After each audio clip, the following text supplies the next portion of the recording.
Welcome once again to all of you in my channel Education and Learning Blue Chip Finance. And in this video we are going to discuss about the question of final accounts related to paper 2011. So यहाँ पर हमारे पास जो data है from the following trial balance of ABC brothers prepare trading profit and loss account and balance sheet as on 31st December 2008. Here we have different balances, machinery, debtors, opening stock, bank purchases, drawings and so on. And here we also have some adjustments.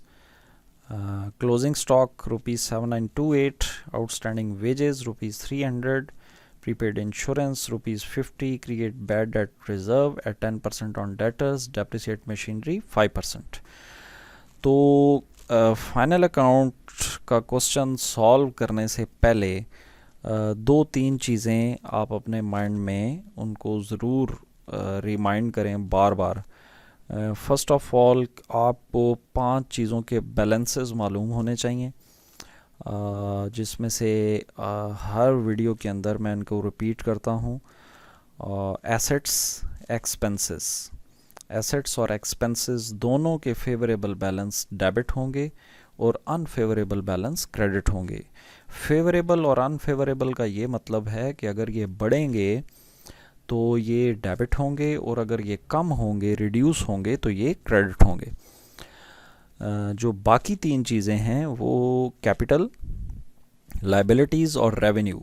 इन 3 चीज़ों ये 3 चीज़ें जब भी बढ़ेंगी ये credit होंगी और जब भी ये कम होंगी ये डेबिट होंगी.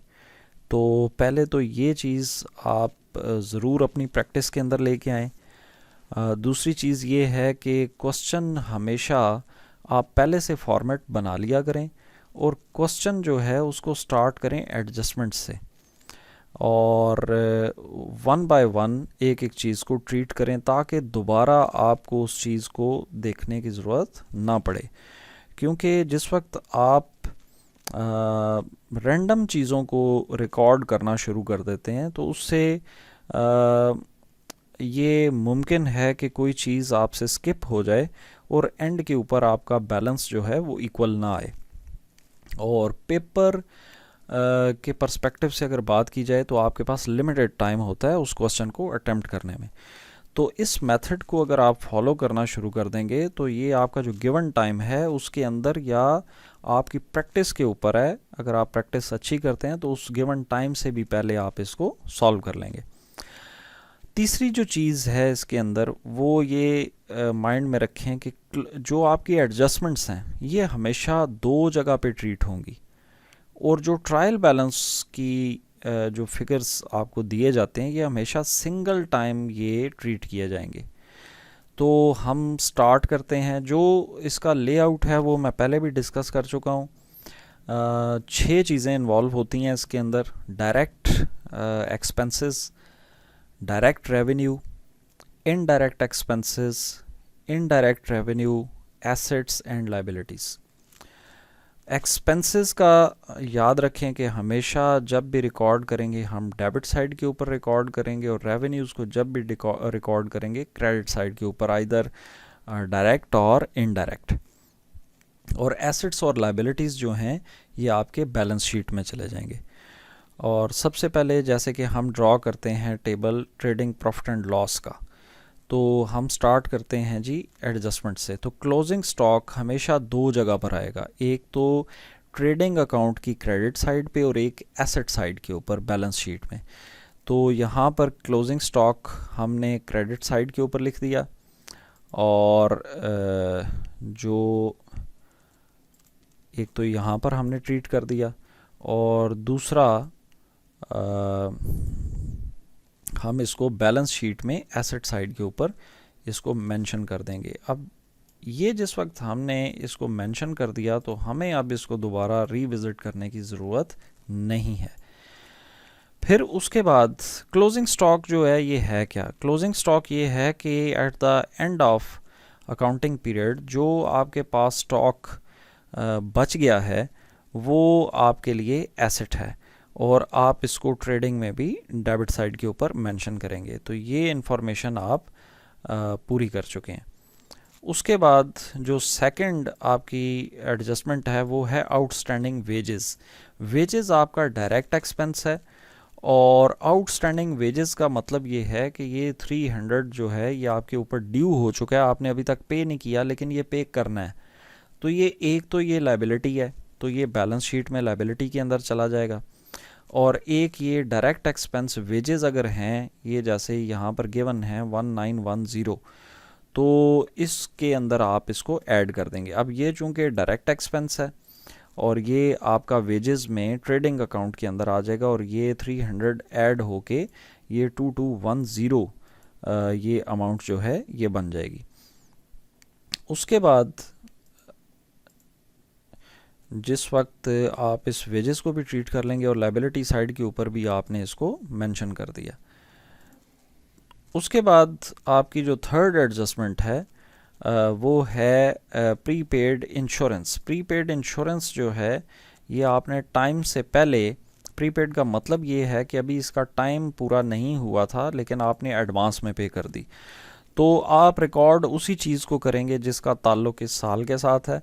तो प्रीपेड हमेशा लेस हो जाएगी और ये हम जर्नल लेजर ट्रायल बैलेंस का जो टॉपिक है उसके अंदर डिटेल से डिस्कस कर चुके हैं कि ये आपका एसेट होता है उस वक्त तक जब तक ये कंज्यूम ना हो जाए। तो आउटस्टैंडिंग हमेशा ऐड होता है एक्सपेंस के अंदर और प्रीपेड हमेशा लेस होगा।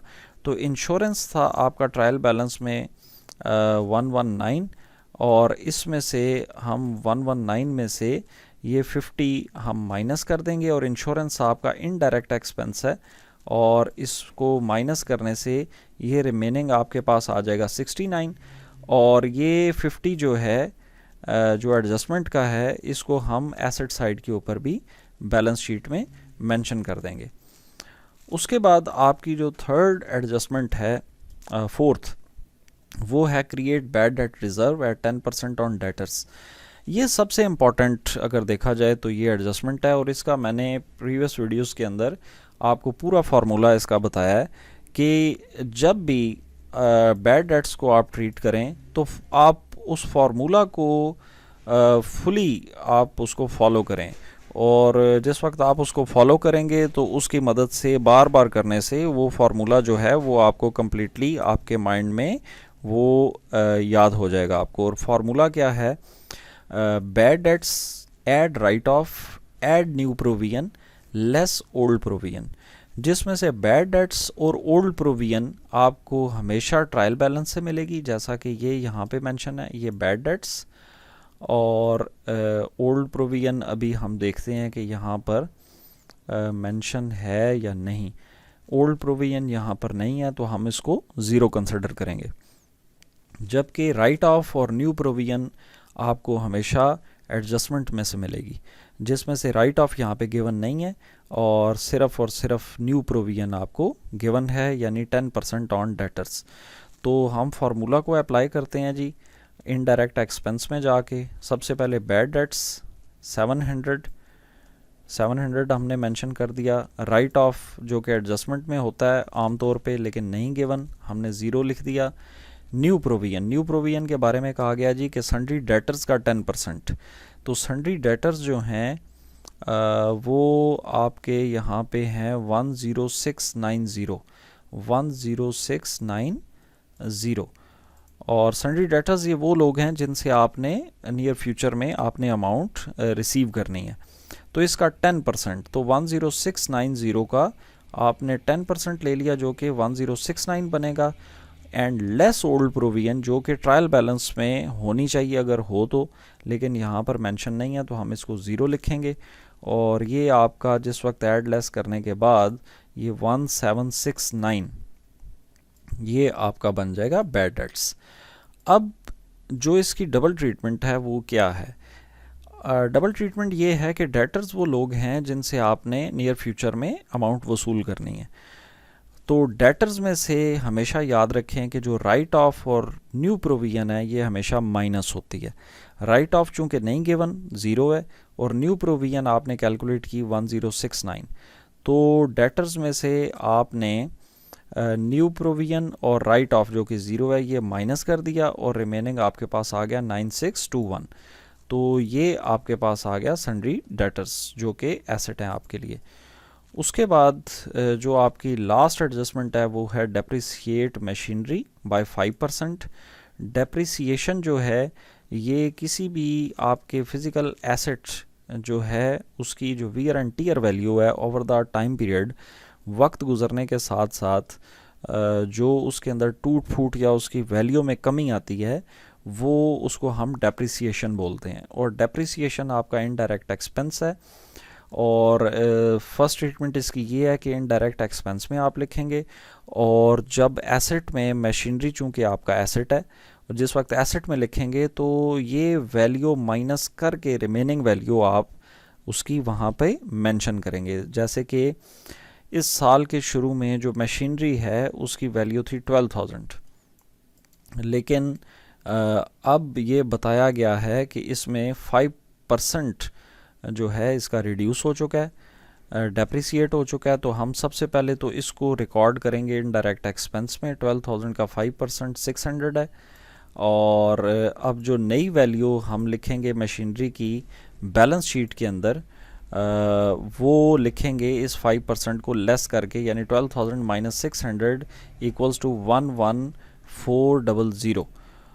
तो ये रिकॉर्ड करने के बाद हमारी एडजस्टमेंट्स जो हैं ये सारी पूरी हो चुकी हैं।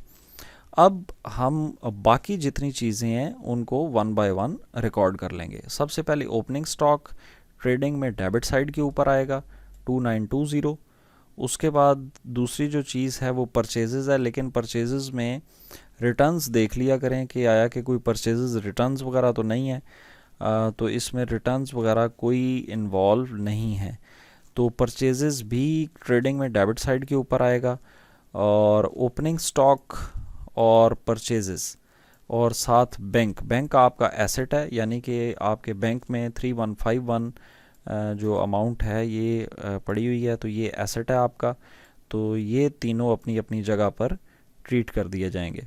ओपनिंग स्टॉक और परचेजेस ट्रेडिंग में डेबिट साइड पे, और बैंक जो है ये सीधा बैलेंस शीट में एसेट साइड के ऊपर चला जाएगा। और ओपनिंग स्टॉक और परचेजेस आपने मेंशन कर दी, और उसके बाद जो बैंक है उसके एसेट में आपने बैंक 3151 आपने यहाँ पर मेंशन कर दिया।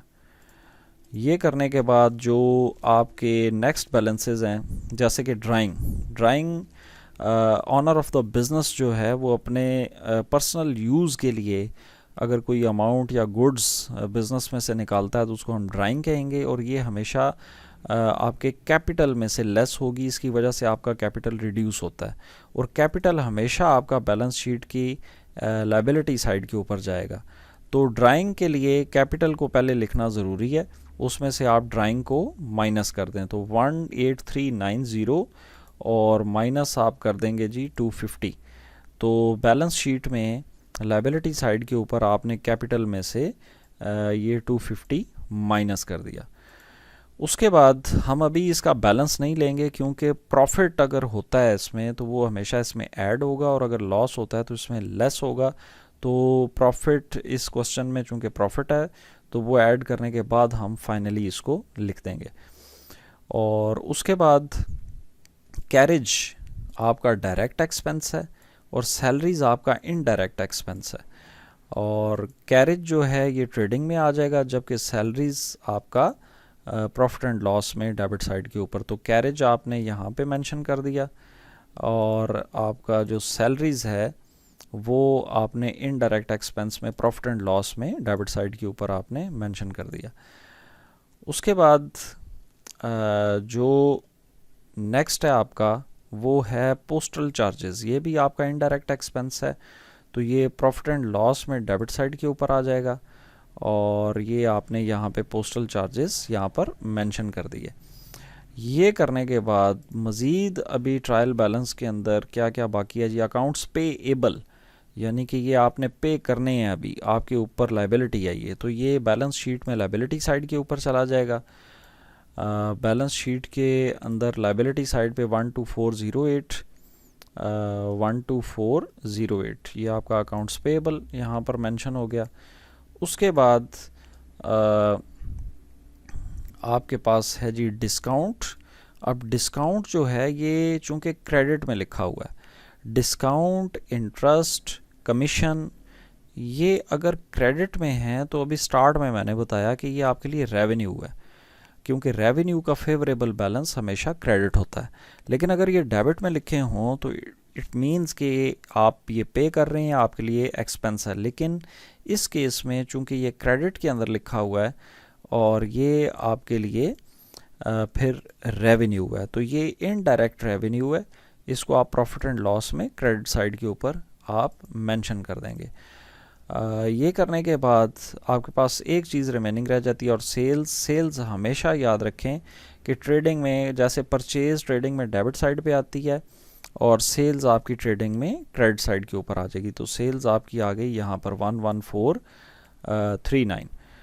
तो ये पुट करने के बाद अब हमारी कोई चीज़ रिमेनिंग नहीं है। हम सबसे पहले तो ग्रॉस प्रॉफिट निकालेंगे। आपकी क्रेडिट साइड डायरेक्ट रेवेन्यू की है और डेबिट साइड डायरेक्ट एक्सपेंसेस की है। तो आपकी रेवेन्यू साइड जो है वो है 19367 और यही बड़ी है, और डेबिट साइड में डिफरेंस है 4545, यानी कि डायरेक्ट एक्सपेंसेस पे करने के बाद आपके पास जो अमाउंट बचती है वो है 4545। इसको आप प्रॉफिट एंड लॉस में ट्रांसफ़र कर देंगे और प्रॉफिट एंड लॉस के अंदर आपके पास जो अमाउंट बनती है वो है 5172, और आपके जो इनडायरेक्ट एक्सपेंसेस हैं वो तमाम निकालने के बाद, माइनस करने के बाद आपके पास जो प्रॉफिट बचता है वो है 1302। ये प्रॉफिट जो है ये आप बैलेंस शीट में कैपिटल में ऐड कर देंगे और आपका जो कैपिटल है वो 19442 है। और इसके बाद आप दोनों साइड्स बैलेंस कर लेंगे, एसेट्स और लायबिलिटीज़, और ये दोनों इक्वल हैं 32150 32150। उसके बाद इसके जो शॉर्ट क्वेश्चंस पूछे गए हैं, सबसे पहले तो डिफाइन बैलेंस शीट। तो बैलेंस शीट अभी आपने देख ली कि ये किसी भी अकाउंटिंग पीरियड के एंड के ऊपर ये बनाई जाती है और ये फाइनेंशियल स्टेटमेंट का हिस्सा है।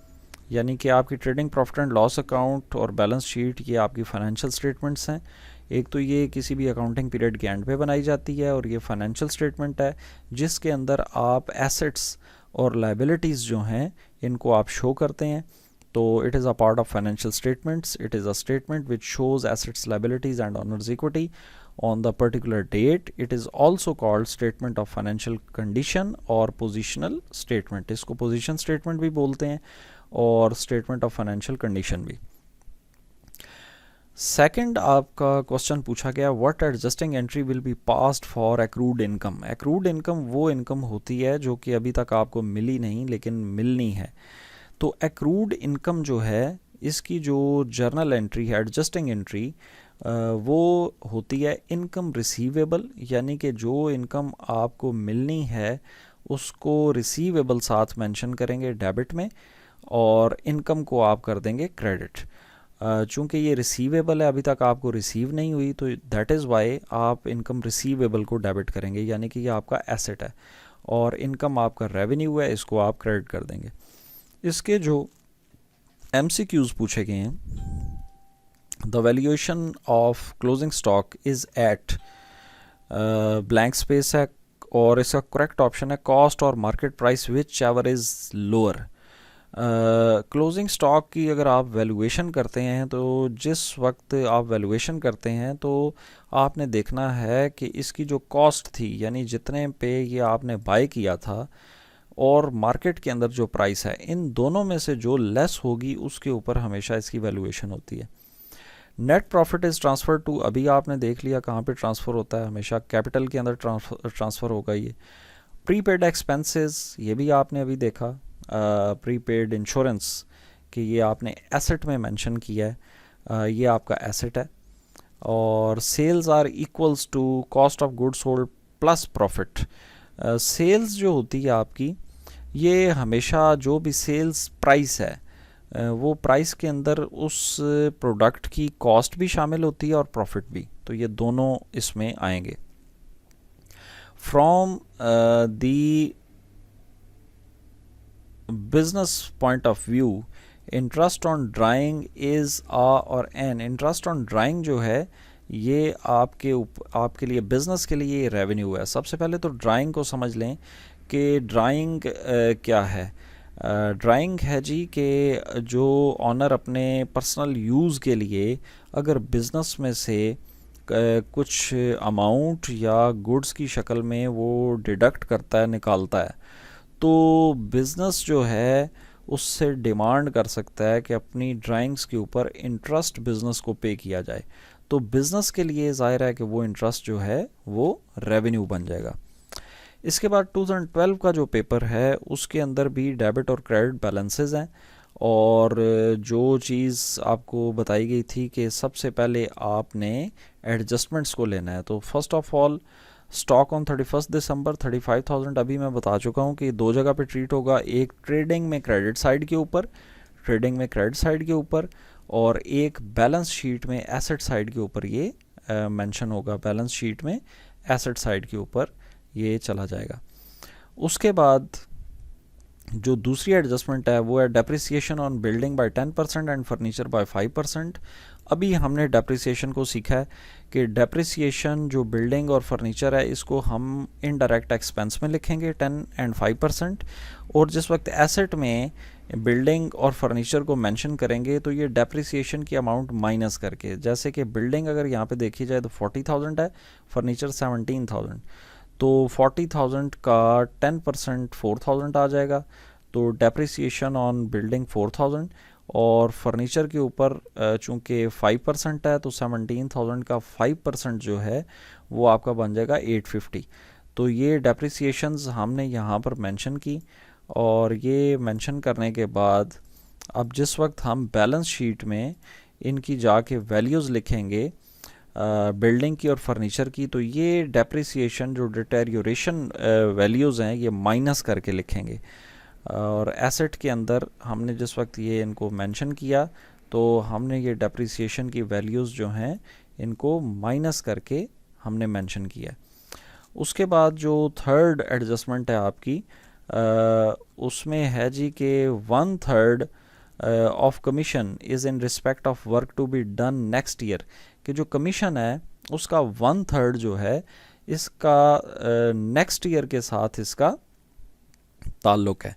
तो कमीशन जो है चूँकि ये देखें यहाँ पर क्रेडिट के अंदर मेंशन है, तो इसका मतलब है कि ये जो कमीशन है ये हमारे लिए रेवेन्यू है, क्योंकि रेवेन्यू का फेवरेबल बैलेंस क्रेडिट होता है। अगर ये एक्सपेंस होता तो ये डेबिट में मेंशन होता, और 1/3 जो है उसका ताल्लुक़ नेक्स्ट ईयर के साथ है, तो उसको हम यहाँ से जो 1/3 है इसका 6100 का उसको बीच में से माइनस कर देंगे, क्योंकि जो जिस चीज़ का ताल्लुक़ अगले साल से है वो हम यहाँ पर मेंशन नहीं करेंगे। तो ये माइनस करने के बाद जो 1/3 है जो कि 2033 है वो हमने यहाँ से सबसे पहले तो माइनस कर देना है, निकाल देना है, और ये जो रिमेनिंग अमाउंट बनती है वो बनती है 4067। और जो एडवांस कमीशन हमने ये रिसीव किया हुआ है जिसका अभी टाइम नहीं पूरा हुआ, ये जब तक टाइम नहीं पूरा होता ये हमारे ऊपर लायबिलिटी है कि हम इस कमीशन के अगेंस्ट काम कर कर दें, क्योंकि ये हमने एडवांस में रिसीव किया हुआ है। तो एक ये एडजस्टमेंट आ गई इसकी, और फोर्थ एडजस्टमेंट जो है वो आगे जी आपकी बैड डेट से रिलेटेड, जो कि मैं कहता हूँ सबसे इंपॉर्टेंट है। Write off ₹1000 as further bad debts and create a provision at 2% on sundry debtors. तो इसके अंदर दोनों चीज़ें आ गई जो मैंने ये अभी प्रीवियस क्वेश्चन में आपसे डिस्कस की थी। तो फार्मूला अप्लाई होगा जी, फार्मूला को लाजमी याद रखें, और जिसमें से फार्मूला है bad debts add write off add new provision less old provision, जिसमें से बैड डेट्स और ओल्ड प्रोविजन आपको ट्रायल बैलेंस से मिलेंगे, जबकि राइट ऑफ और न्यू प्रोविजन आपको एडजस्टमेंट से मिलेगा। तो राइट ऑफ हैं जी आपके पास 1000, और जो फर्दर बैड डेट्स कहे गए हैं न्यू प्रोविजन के लिए वो 2% ऑन सन्ड्री डेटर्स। और सन्ड्री डेटर्स जो हैं ये आपके पास, ये चूँकि डेटर्स वो लोग हैं जिनसे आपने पैसा लेना है और क्रेडिटर्स वो हैं जिनको आपने पे करना है, तो एसेट का फेवरेबल बैलेंस जो कि डेटर्स हैं हमेशा डेबिट होता है, और लायबिलिटी जो कि क्रेडिटर्स हैं जिनको पे करना है उसका फेवरेबल बैलेंस हमेशा क्रेडिट होता है। तो यहाँ से आपको ये पता लग गया कि इसमें से 21,000 डेटर्स हैं और 9900 क्रेडिटर्स हैं। तो 21,000 का 2% आपने न्यू प्रोविजन लेना है। तो यहाँ पर अगर देखा जाए तो बैड डेट्स आपके पास अवेलेबल हैं, और जो न्यू ओल्ड प्रोविजन है वो इस क्वेश्चन में भी गिवन नहीं है। तो हम ओल्ड प्रोविजन को छोड़ देंगे, ज़ीरो कर देंगे और फार्मूला अप्लाई करते हैं। तो बैड डेट्स आ गया जी 4500 जो कि ट्रायल बैलेंस में गिवन है, राइट ऑफ आपका एडजस्टमेंट में गिवन है 1000, और न्यू प्रोविजन जो है ये सन्डी डेटर्स जो हैं इनका 2%। लेकिन याद रखें कि अगर राइट ऑफ गिवन है, राइट ऑफ वो पैसा है जो आपने किसी को माफ़ कर दिया, छोड़ दिया है, तो जाहिर है कि सन्डी डेटर्स वो लोग हैं जिनसे आपने पैसा वसूल करना है, तो उसमें से 1000 तो आपने छोड़ दिया, तो वो 1000 लाजमी तौर पे सन्डी डेटर से माइनस करना है आपने। तो उसके बाद प्रोविजन आपने लेनी है 2%। तो 21,000 माइनस 1000 का 2% आपका आ जाएगा 400, और ओल्ड प्रोविजन इस क्वेश्चन में मेंशन नहीं है, तो ये आपके पास 4500 प्लस 1000 प्लस 400 और माइनस 0, ये आपके पास बन जाएगा 5900।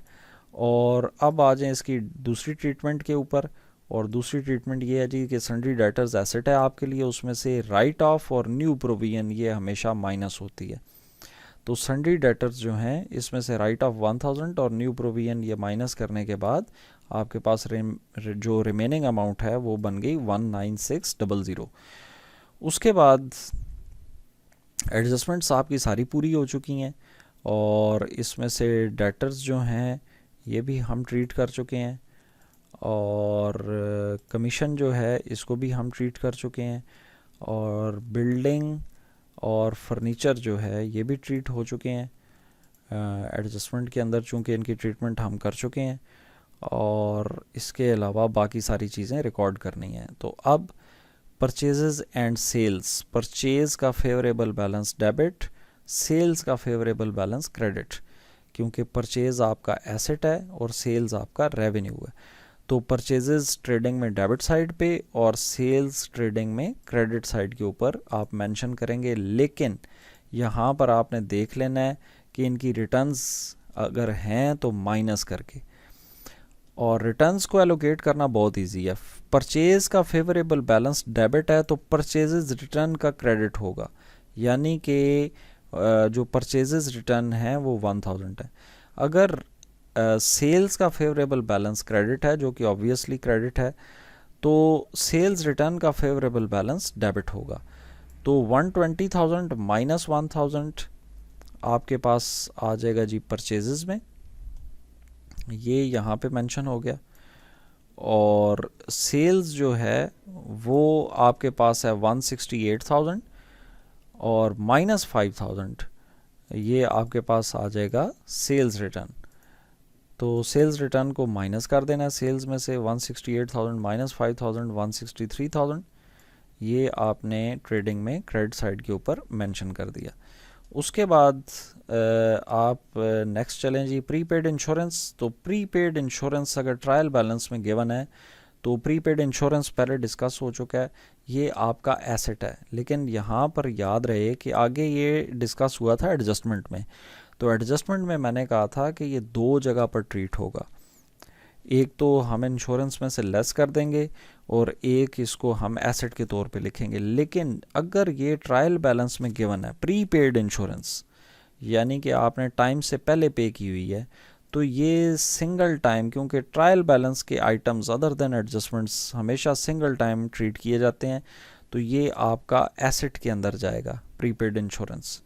तो 1000 आपने एसेट के अंदर मेंशन कर देना है, और 1000 जो है ये आपने प्रीपेड इंश्योरेंस का यहाँ पर मेंशन कर दिया, और क्लोजिंग स्टॉक हम ऑलरेडी ट्रीट कर चुके हैं। उसके बाद जो कैश इन हैंड और कैश एट बैंक दोनों आपके लिए एसेट है, ये आपका बैलेंस शीट में एसेट साइड के ऊपर चला जाएगा, बैलेंस शीट के ऊपर आप इसको लेंगे एसेट साइड के ऊपर कैश इन हैंड और कैश एट बैंक। उसके बाद जो नेक्स्ट है आपके पास सैलरीज आपका इनडायरेक्ट एक्सपेंस है, तो ये प्रॉफिट एंड लॉस में डेबिट साइड के ऊपर जाएगा। जनरल चार्जेस आपका इनडायरेक्ट एक्सपेंस है, ये आपका प्रॉफिट एंड लॉस में डेबिट साइड के ऊपर आएगा। ओपनिंग स्टॉक जो है ये आपका ट्रेडिंग में डेबिट साइड के ऊपर आएगा। तो इन तीनों को हम रिकॉर्ड करेंगे, बल्कि बैड डेट्स को हम ऑलरेडी रिकॉर्ड कर चुके हैं।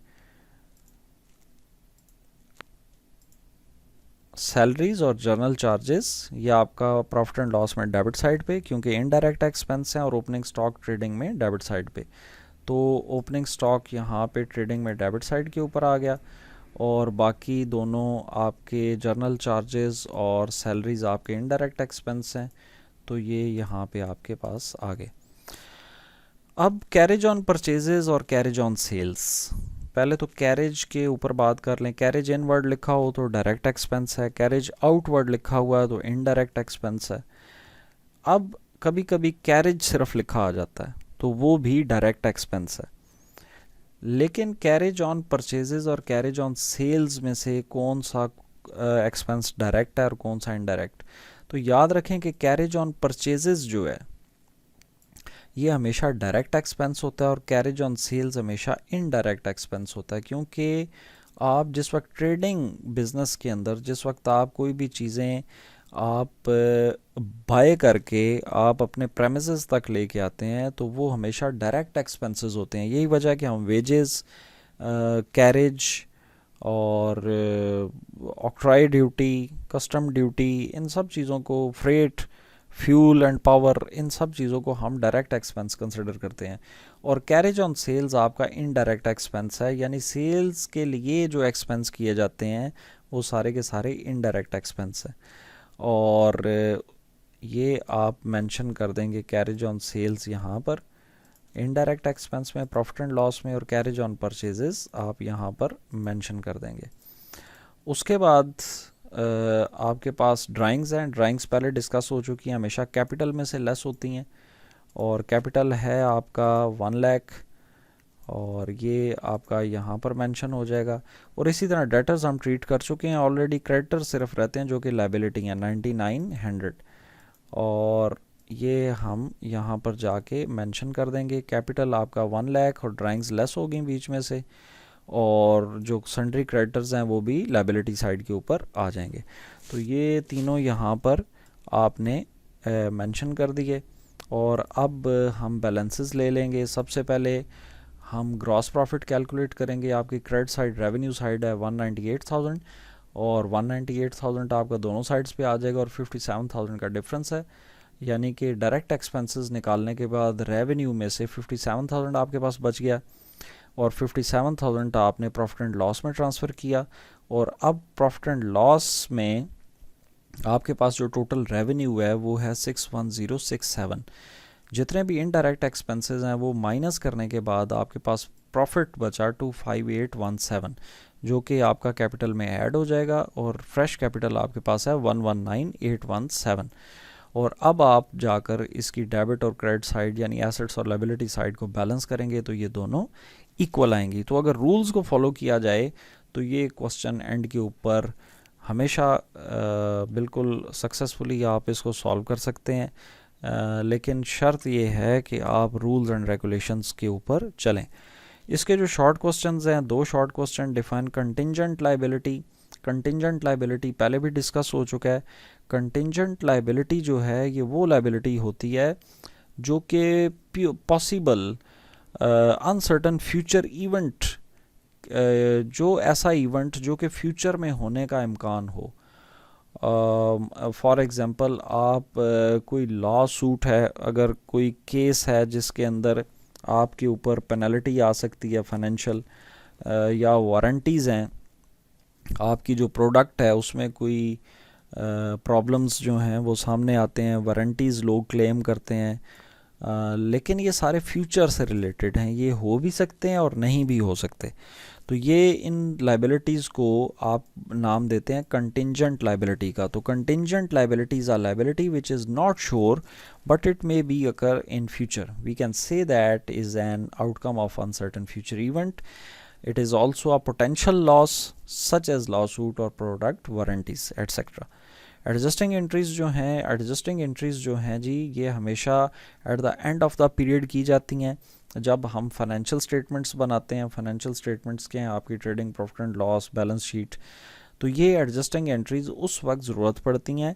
और कुछ ऐसे एक्सपेंसेस या रेवेन्यूज़ होते हैं जैसे कि प्रीपेड, आउटस्टैंडिंग, डेप्रिसिएशन, एक्रूड, ये जो एडजस्टमेंट में अभी आपने देखे भी हैं 2 क्वेश्चंस में, तो ये एडजस्टिंग एंट्रीज इनके लिए रिक्वायर्ड होती हैं। और इन एडजस्टिंग एंट्रीज़ को रिकॉर्ड करने को हम एडजस्टमेंट्स का नाम देते हैं और इनकी जर्नल एंट्रीज़ जो हैं हम रिकॉर्ड करते हैं। तो ये कहलाती हैं एडजस्टिंग एंट्रीज़। और उसके बाद MCQs हैं जी। The right of outsiders in the properties of business are called liabilities. जितने भी आउटसाइडर्स हैं उनके जो राइट्स हैं उन बिज़नेस के अंदर, उनको हम लाइबिलिटीज़ का नाम देंगे। If the goods costing ₹18,000 are sold for ₹22,000 then the profit of ₹4,000 will increase asset, increase liability, decrease owners equity, increase owners equity. तो आपने देख लिया होगा अभी कि प्रॉफिट जो है ये जिस वक्त भी होता है इसकी वजह से कैपिटल या ऑनर्स इक्विटी ये हमेशा इंक्रीज होते हैं। तो करेक्ट ऑप्शन है increase owners equity. What do we call a liability that will only arise if a certain event occurs. तो ये अभी डिस्कस हुआ है contingent liability. The dues imposed on ships cargoes when they are unloaded on the port are called, correct option है dock charges। जब भी कोई ship वगैरह फॉर एग्जांपल कार्गोज वगैरह लेकर वो किसी पोर्ट के ऊपर उस कार्गो का जो मटेरियल है उसको अनलोड करते हैं, तो उसके ऊपर जो ड्यूज़ हम पे करते हैं उसको हम डॉक चार्जेस कहेंगे।